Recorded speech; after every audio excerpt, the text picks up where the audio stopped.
one has to take a long-term view of Indonesia.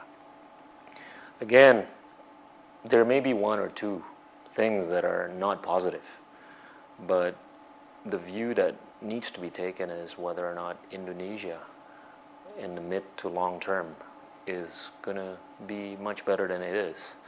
Look, I think, people out there, particularly, people from the ratings agencies, I think they have given a rather positive outlook for Indonesia.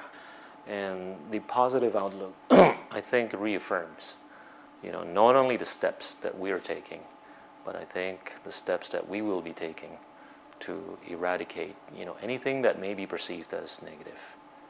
What impact do you think the image of corruption in Indonesia is having on foreign investors? We are actually trying to tap into pools of capital which would have long-term considerations with respect to Indonesia. And it would basically translate to many of the labor-intensive and some of the even capital-intensive sectors in Indonesia. To the extent that we can socialize this with the right set of people who I think can take a long-term view of Indonesia, I think that's mission accomplished.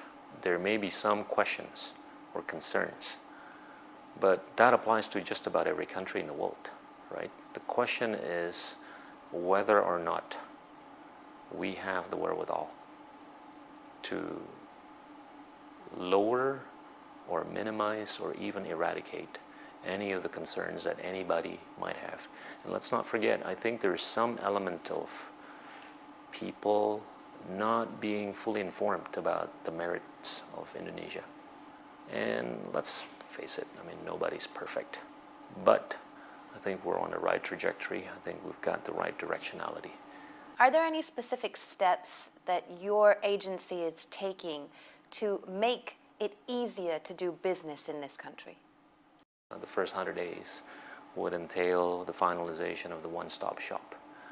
The one-stop shop is really, in the spirit of simplifying investment decision-making process, so that one that wants to invest in Indonesia does not need to go to so many places for approval processes and all that. So that, I think, would be somewhat of a breakthrough in terms of reducing the amount of time.